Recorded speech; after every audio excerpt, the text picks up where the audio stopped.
the Biz Gone Social podcast. We help entrepreneurs navigate how to get known, get customers, and get the edge over their competition. Here is your host, Lorraine Duncan.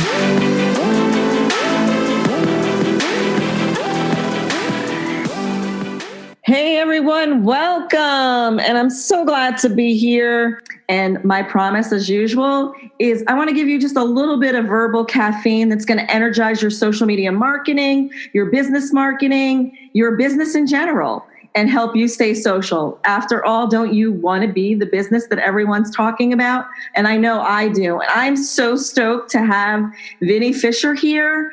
And welcome, Vinnie. Well, Lorraine, thanks for having me. I'm excited to be on the show. And why don't you just tell the audience a little bit about yourself and what you do? Yeah, so I'm a leader, right? I know people use that word in a certain sense, but I have a large team. I'm the CEO of a company called Fully Accountable. And we provide fractionalized CFO and controller work on an outsourced basis to e-commerce and digital companies. And so we're big digital people, right? So we were excited about a social media show and all that good stuff. I'm also a husband of 25 years and I have 4 teenage children, plus my nephew is an adult living in our home. So I've got a lot of adults running around my house where I get the chance to lead there, as well as the almost 100 people in our organization. What do you think is the biggest thing that people need to know, especially from probably me and you, mostly we work from home, especially from working from home? Two things, right? We have a lot of, one of the benefits of the digital world is a lot of high transactions. We're different than a storefront, like a lot of moving transactions. So getting information in return quickly is important. I think that's pretty obvious in a digital setting. So having real-time information is critical to make good decisions. But I think also working in a home environment, if you're used to it like you and I are, you probably have developed some habits or disciplines to be able to have your work productivity be efficient enough to produce the result you want. But a lot of people who've gone home, this is a new discipline for them, and the habits that they would have relied on in a corporate environment are entirely different habits than they have in their home environment. So we run a hybrid model.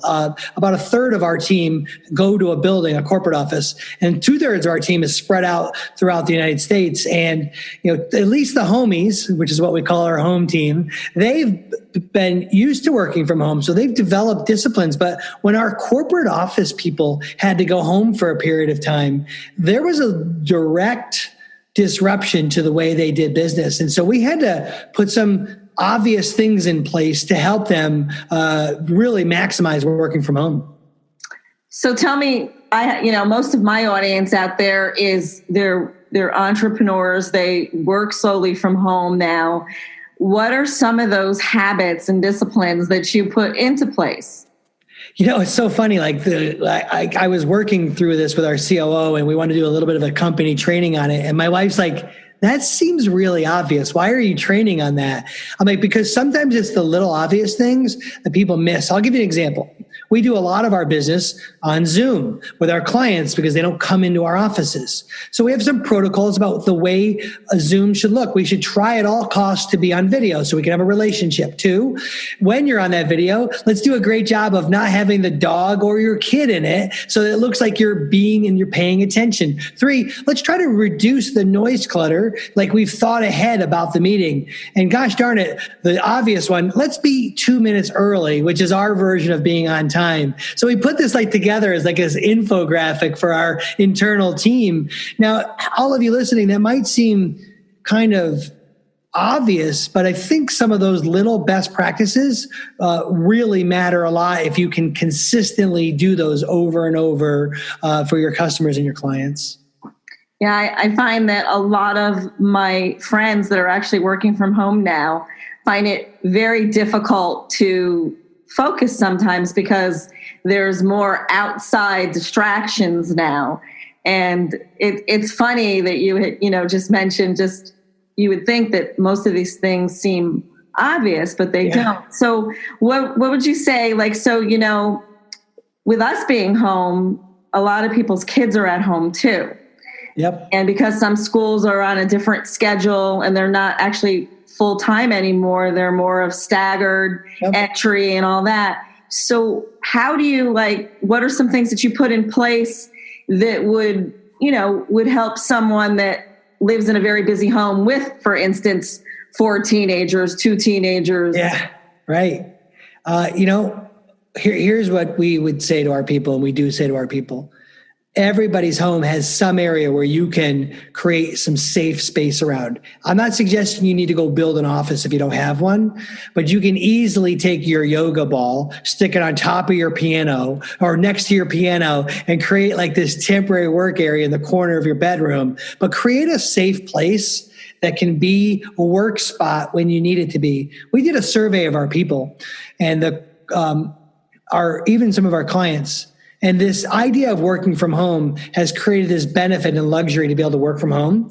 But it's also created this blending of work and home, meaning you're almost, there's 2 downward pressures of a professional. You're always expected to be right with today's technology. The pressure of being right has never been greater. But 2, now this pressure of always being available. Well, working from home, when does it shut off? So one of the safe things about creating a safe work environment, meaning somewhere where you can be quiet, the kids aren't running around, hopefully you can minimize distractions from the dog or the mailman or even in my case, my spouse coming in to want to just ask an innocent question. She's living her life at home. She's not trying to be disruptive to me. Well, that safe place can help with that, but it can also help with creating a division between working and not working. And one of the things we're seeing from our young people who have young children is that going out to work created a haven of separation of perspective so that when they went home, they were able to stop working. But now that everyone's at home working, unless you're used to it, your filter for when to shut it off, you're trying to figure out not being always accessible, because punchline for you people listening, being always accessible is not a good career move. It's going to cause you massive fatigue in what you do. And so those are things that are habits that we're trying to help instill with our people. And hopefully someone who heard this knew exactly they needed to hear that today about splitting that perspective. Yeah, I could totally relate to that. As, working from home, I always had, I have a schedule. So I'm one of these people, I'm I'm a planner girl. Yeah. And so the problem is sometimes, I'll take this call at 6:30 or I'll do this, I'll do an interview or something at 7. And then I feel like we all need a playtime. We all need a hobby or something that we love to do. And I think that is so important to being able to have a healthy work and personal life, balance, because we don't usually have that.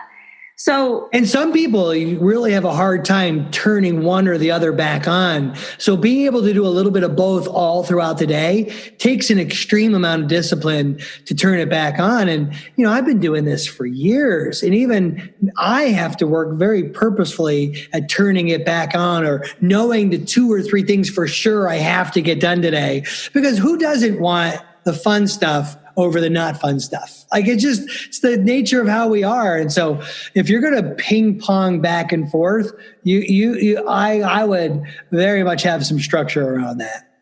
Absolutely. So tell me more about, it's like you have one of your themes for me as actually working from home. And tell me more. I think that my audience, again, some of them are just startups. Yeah. So it's maybe some habits that they, there's always I have a habit of blocking time. If I have a project that I need to do, I literally will block that time out and I will take nothing in, but that. So for instance, writing, I do a lot of writing. And so basically what I will do is I will block that time out, and nobody is allowed in my space, nor do I take that out of my calendar because something better came along or something I'd rather be doing came along. I just do it.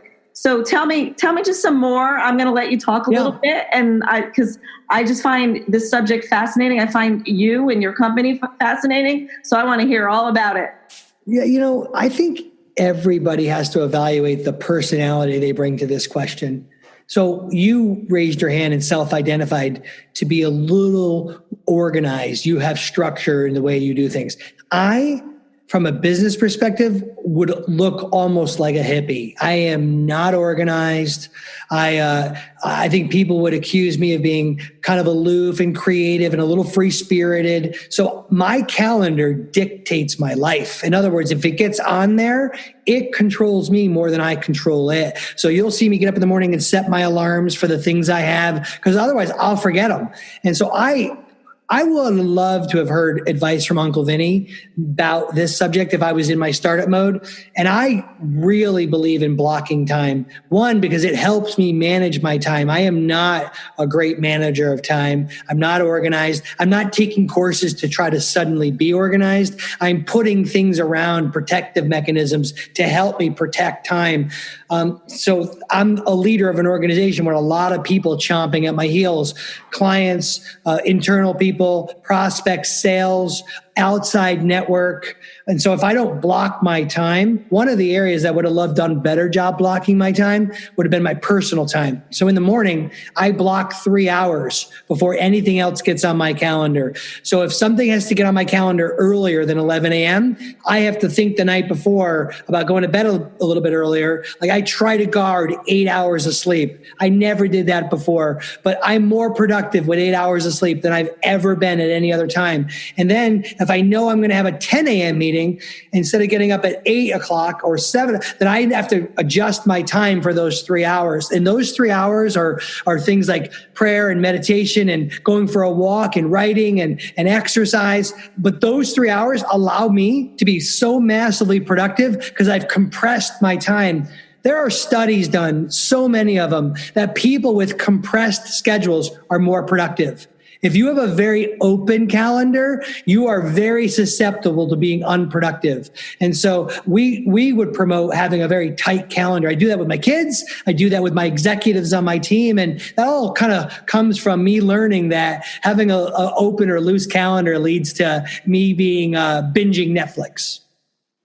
Yeah, and you're kind of like, it's almost the same as chasing after every single shiny object too. Yeah. Because you're letting the outside come in and dictate your calendar. You got to be very careful of that. It also sounds, I don't know if you've ever heard of this person, but Hal Elrod, who has this whole thing, The Miracle Morning. And it sounds like you kind of follow some of the principles of his, Miracle Mornings, I'm assuming. Yeah, I think Hal's stuff, I think his story about his injury is an amazing story. Anyone who hasn't read that should.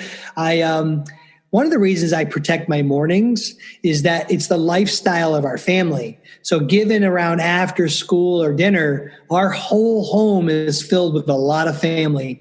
And so the only time that I can really guard consistently is in the morning. So in our lifestyle, that was the best place to guard. Other people might say their nighttime is the best to guard. I have my most energy. I'm a morning person, not a night person. And so giving my best in that devoted time. And we kind of run our company that way. We do our meetings at the end of the day. We try to guard mornings for personal production. And it's all designed around kind of knowing that kind of about me and us and our teams and the way we run. And so I protect the morning. One, I think Hal's stuff is great, but mostly because it's a design around the lifestyle that I lead. That's awesome. And I'm not a morning person, but I get up early and I do I journal a lot. So, cause I do, and I find that to be, and I do a lot of meditating and, just studying God's word and stuff like that. But the thing is I find that once that was me time. And then I feel like I can start my day with that, even brings energy, and including a great exercise routine that I have. And in the summertime, I do bike riding and stuff like that. Right. So that really kind of, keeps me moving. And I just because I sit at a desk all day, I'm doing, and it's like, I don't know about you, but since Zoom has picked up, I always saw clients through Zoom, but I felt like I was zoomed out and literally zoomed out. And I just remember this Thanksgiving came and one of my very thoughtful family members said, let's do a Zoom call with all the family. And I was like thinking, oh, gee, just what I want to do on Thanksgiving. But I did it. But all this to say is that, if you're on calls all day, like tomorrow, for instance, my day is full with client calls. Yeah.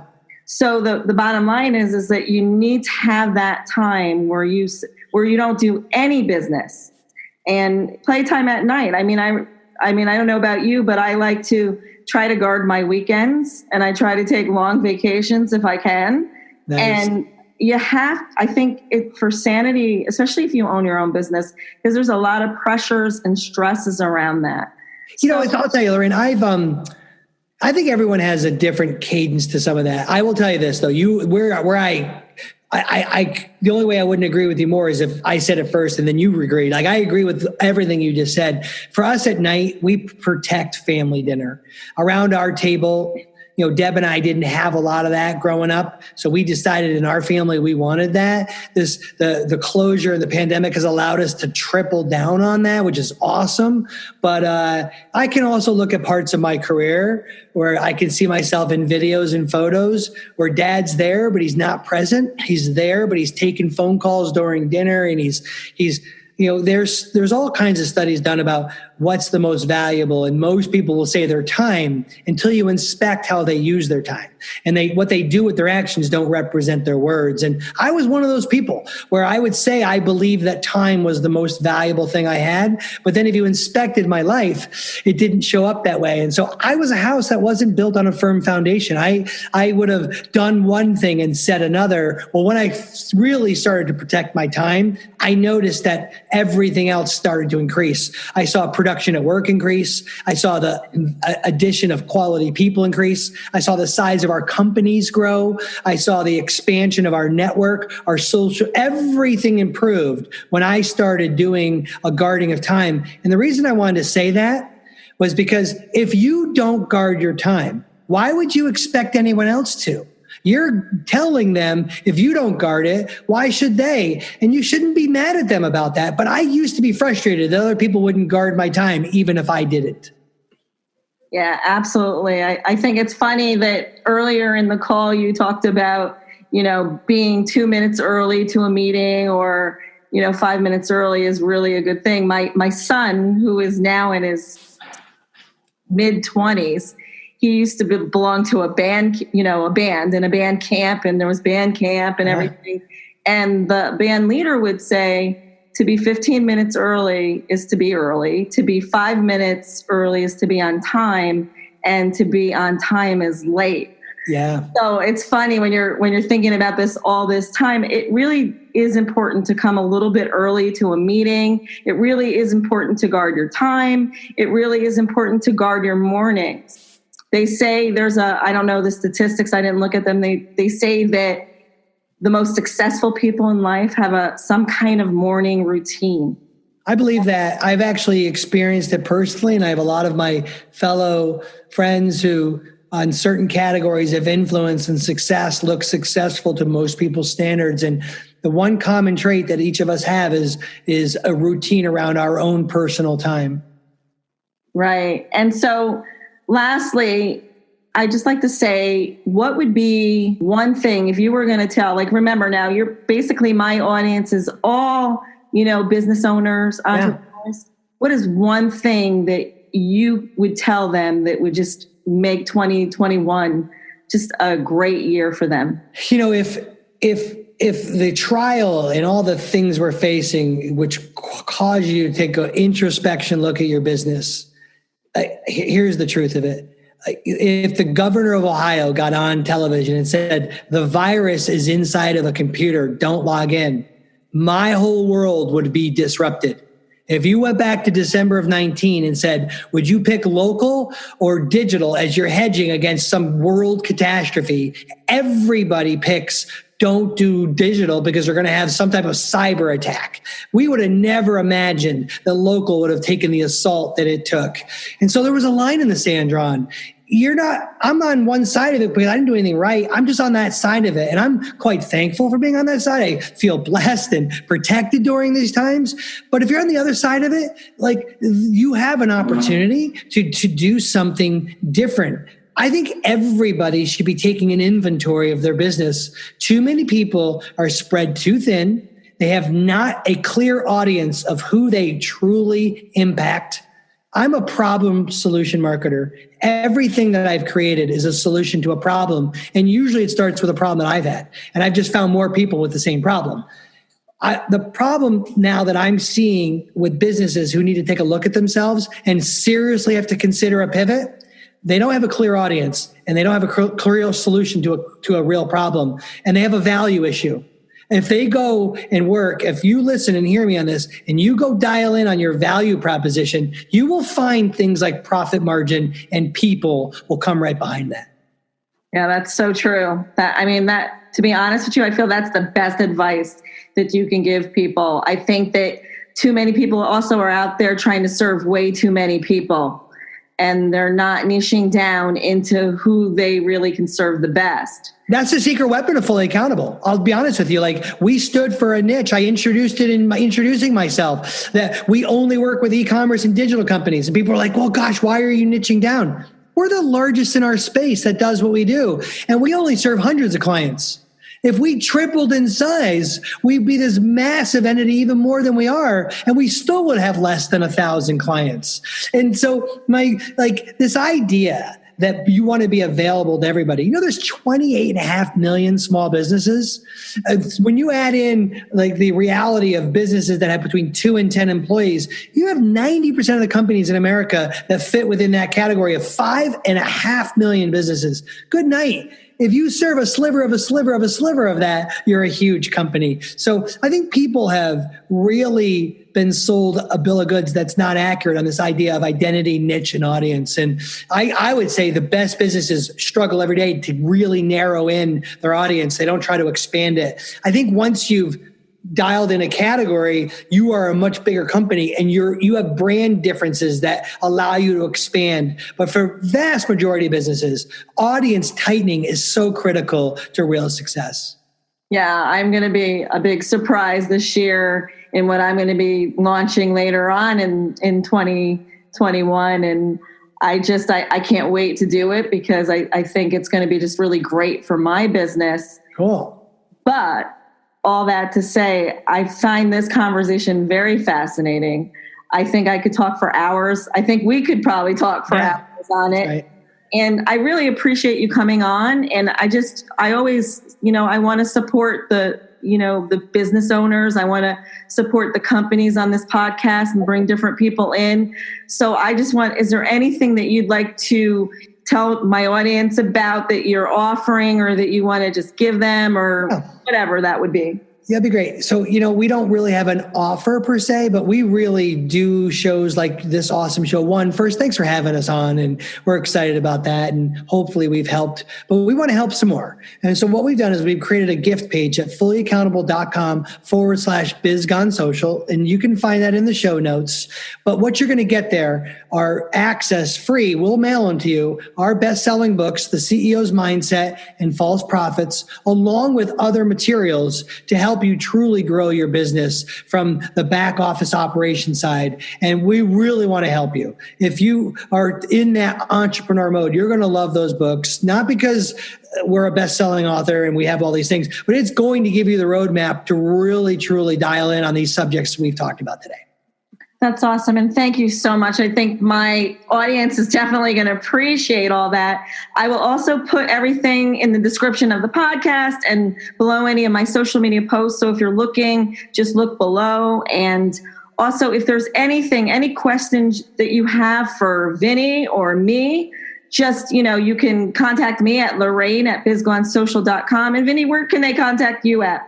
We created an email, wecare@fullyaccountable.com, and any question you have, whether you think it's relevant or not, go ahead and ask it. We want to help during this time. I think more people need to show up and help. And so we want to point you in the right direction, even if we're not the right direction. So the best way to get us is wecare@fullyaccountable.com. I love that. WeCareFullyAccountable.com. Be sure, any questions, just reach out, and Vinnie will have so much expertise and a way to help you, because he said it was problem solution, which is awesome. That's right. Yeah, that's right. So I just want to thank everybody for listening to the show today. And I'm looking forward to, actually, we're in 2021, and I'm looking forward to just moving forward to a great year. And I just want to serve you in any way I can. And I'll see you all soon. Thanks for listening to the Biz Gone Social podcast. Find us on Instagram at Biz Gone Social for extra tips. Check back weekly for new episodes. Until next time, stay social.